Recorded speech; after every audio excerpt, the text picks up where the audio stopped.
Hello, welcome to another video, and today I'm finally got around to making my Mirrors video. I kind of got sidetracked. I said I was going to make this, and then Anointed Week happened, and then I was just farming Anointeds. So yeah, I'm late, but here I am with my Lyuda Moze, showcasing it off. Now, annoyingly, the game is riddled with ghosts, lowering our accuracy and handling, so the showcase is probably not the peak of this build. The ghosts are very irritating, however, when they go away, I'll be back to enjoying this build in full force. However, yep, onto it. Basically, yeah, it's Lyudas, lots of Lyudas.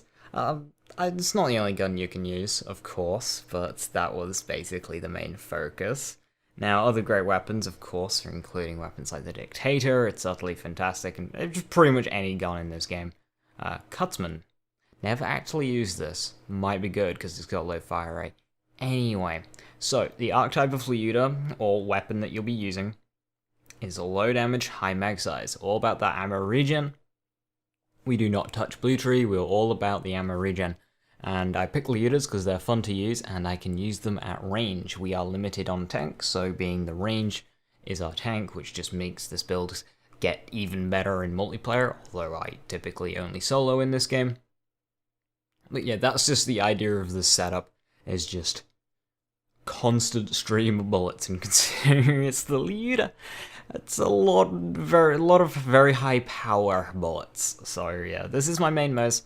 I don't like the grenade Moze as much in terms of gameplay. Now, is this build better at clearing ads than grenade Moze? No. Is it the highest damaging build you could get out there? Probably not, although it's very, very good for boss melting, I will say that. It is very enjoyable, I find, and yeah, that's people are asking for a video, so here it is. So yep, Lyudas, we've gone over it. Two archetypes of Lyudas that I use: low damage, high mag size for the just constant stream of bullets. Those are the ones that I use 90% of the time. And then the other one are preferably X2, but just high damage, low mag size, and this is going to be paired with some for the road for a boss melt. So yeah, high damage X2 fire for those Grave Ward farms, you know what it is. Onto kit, basically, shielding grenades up to you. Your grenade is an opportunity to add another Vladov piece, so I use the Stormfront. I would use the Hex if it was not Atlas, but it's Atlas, so I can't really use the Hex. The Hex bug that's currently active doesn't affect this build at all, so if you want to use a Hex, you go right ahead. The nerfs and bugs just don't affect it in the slightest, since we don't have Vampire. And yeah, it's shield transformer, it's chunky, but you can rock a big boom blaster if you want, you can rock a stopgap, a front loader, whatever you want. As for the class mod, the Marksman, as where the name of the build, is a fantastic purple class mod. Redistribution, scorching RPMs, I think plus 4 scorching RPMs would be better, because experimental munitions doesn't stack, ? Don't know how that works. But the important part of this particular class mod that I have rolled is mag size. So, like, redistribution and mag size, if you happen to get that on another class mod, rock it.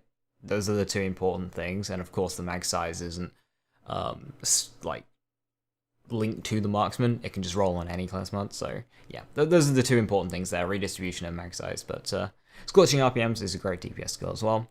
As for the relic, I really like slide speed. Now, not just because slide speed is awesome, because it is, it's actually really important to reposition and, you know, create distance between you and enemies that might be running into your face like badass maniacs. So slide speed is actually very, very important for this.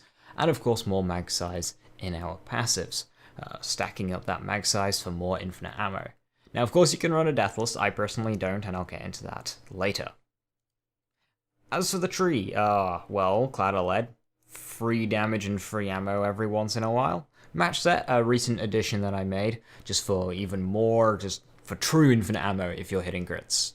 Actual infinite ammo with a leader, you can imagine how powerful that is. Yeah, so match set is great for that. So the Ambos is more damage, redistribution, again the core of the build, ammo regen, scorching RPMs, DPS, Iron Bank, more mag size of course. Some for the road, as I say, with the low mag X2 Lyudas, get that big burst of damage for bosses, and then Forge for some more regen, and well, since we have a mag of 60 in our Lyuda, like actually, then yeah, this is going to make a big difference. Didn't rock Dagobah, obviously. Scrappy's great, but we can live without it.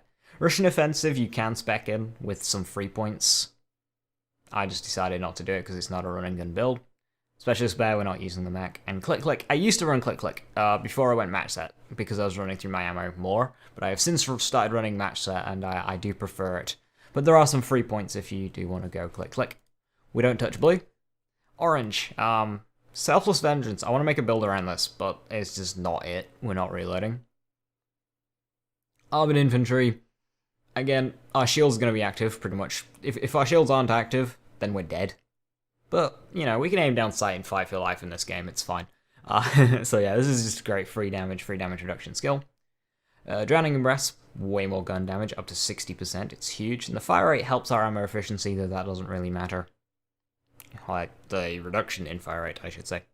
But yeah, great skill. Thin Red Line, I run 2 out of 3 just so I can keep health gate. However, if you want to go 3 out of 3 deathless, go for it. The Vladov Ingenuity here is just to get us down the tree, since we run 1 point in the experimental munitions for more damage. These 2 points are free for this tree, so you can put one of them in Thin Red Line if you want. I personally haven't, but if you want that extra shield buffer and go with the 1 hit point spec, you could do that. Doesn't change the build in the slightest, go right ahead. Moving on to tier 4, Behind the Iron Curtain. This is our sustain. So, kind of important. Yeah, now we do play at range, so that does, you know, make it so we don't really need lifesteal. So it's an important 3 out of 3 there. Desperate Measures. Now, of course, I'm not getting the most out of it because I'm only running 2 out of 3 for Thin Red Line. I'm only getting 40% of this, which is about 20% extra gun damage, which I think is worth it. 20% gun damage for 3 points. Definitely better than what else is available. However, if you are running 3 out of 3 Thin Red Line, Deathless Relic, Desperate Measures is 50% gun damage. You'll be doing a lot more damage if you are running that 1 hit point setup. Great, great skill. And then I've got Force Feedback. Now, of course, if you have Shield Reboot, which I have not spec'd into, you can skip Force Feedback, and this is where the free points come in. You can, you know, chop a point in Behind the Iron Curtain, chop a point in Desperate Measures, chop a point in Force Feedback, and run Click Click if you want. This is where you get your points. Or, you know, you can run 2 in Phalanx Doctrine. It's a great mobbing spec, would be you tear through enemies. Because there's no downtime on your shooting, there is no reloading. Time spent reloading, you know, it's up to 3 to 4 seconds on a Lyuda. That's time spent not shooting enemies. It's a loss of DPS.